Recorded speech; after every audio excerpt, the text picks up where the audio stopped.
Hey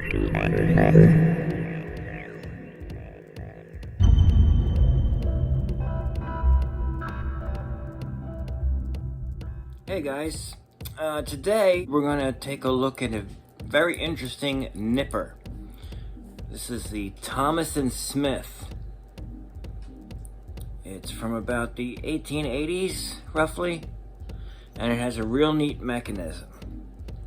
Okay, let me show you exactly what you do. It's got a little tab up here. When you move it, it opens up the nipper, and it's got a trigger mechanism.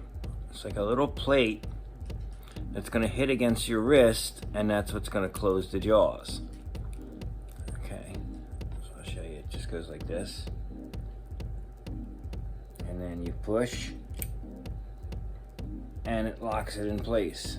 And then of course to release, you do that. Now this time I'll hold it so you can see what the tab does when it goes onto the wrist.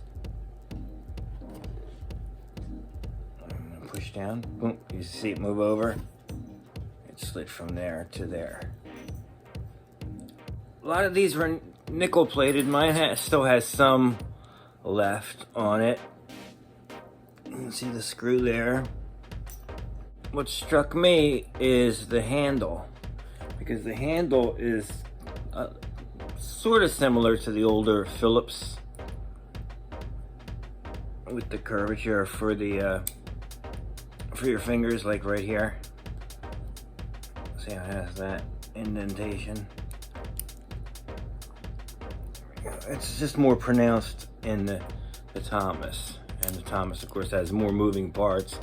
The other ones just were based with the spring principle. Just lift the spring, and then when it closes, there's a little tooth in here, and it goes click, click, and to the last one. That's the Phillips. We're looking at the Thomas right now. Don't know too much about the Thomas & Smith company, but I like the design of this. I like this because it reminds me of the Maltby triggers. You know, anything that is triggered by a contact, I think is a really interesting idea. It's just a very cool come along. What's the matter, Toby? I just wish that mine was in better shape, but you know, you get what you find, I guess. There we have it. This is the only one I have, so I'm not sure if it's supposed to lock in place and mine just is malfunctioning, but you know, as far as I know, this is how it's functioning. This is how it works. To open the jaws, you have to hit that button, and then boom. But I don't think that there's anything missing, because you know, I have a bean hook, and I had no idea that there was supposed to be a spring inside of it. So I looked up the patent papers and saw the spring, and you know, discovered that. So, but I think these are functioning pretty much, and I don't have anything to compare them to. And you know, in the photos I've seen, I didn't notice a screw like that. So I'm hoping that that's not like a later repair. I don't know. If you know, by all means, put something in the comments. So that's all I know about these nippers. I don't know how long they were in use. There's cops that used the iron claw 20 years after they stopped making them. So you never know how long different officers would continue to just carry these around on their belt. But yeah, I like the design. I think it's cool. So it's not a handcuff, but you know, it's a nipper. So we're in that same category. Stick around, because instead of featuring a jail lock as an added bonus, I'm going to show you something a little bit different. It's kind of weird. It's kind of weird, and there's a little story behind it. And I'm also looking for information on this, if you can help. So yeah, stay tuned. But we're gonna take some close-up shots of the Thomas & Smith nippers first.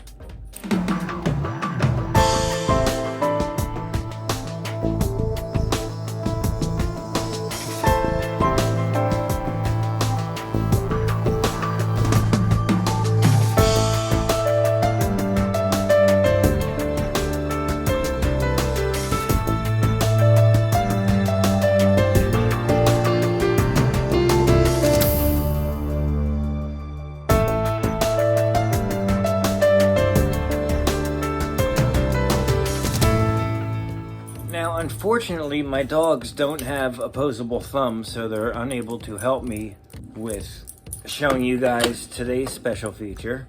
It just, oh my God, in the wrestling mode.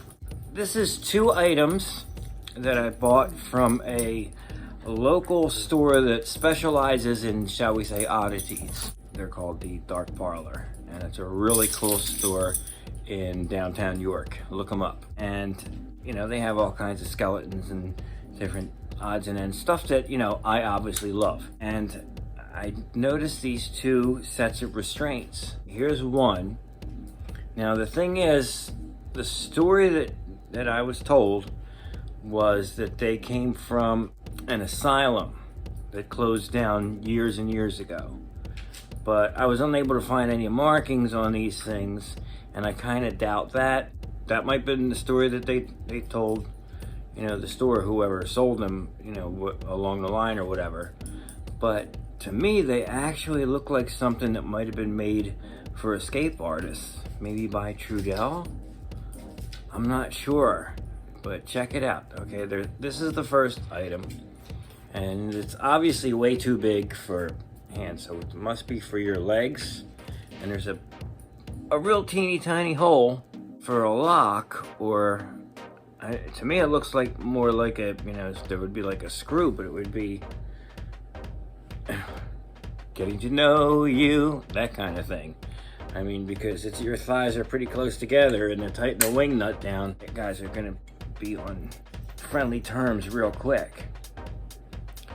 But they're well made, you know, there's some welding on the hinges and everything. And they're it's just, pictures I've seen of escape equipment from the 30s into the 40s seems to resemble this as far as the metal work. But again, I don't have anything to compare it to, but I know somebody that has a big collection of that stuff, so take a good look, okay? This is the first item. And the second one, like I said, I don't have anybody to help put me in this. But do you remember that 1953 Houdini movie with Tony Curtis when he was in that steel straitjacket? Of course you do. This reminded me of that, so that's why I bought this. And it had the same story. It was these things were sold together. I mean, I could have bought them separately, but I wasn't going to break up the set. And this is sort of like a steel straitjacket. Almost. Also resembles some things used in the dungeons. It's got the staples here and here. Obviously they go in the back. The shoulder pieces flip up like so, and then your arms would go through these loops and to go across your torso or whatever, pinning your arms to your sides and shoulders, so you couldn't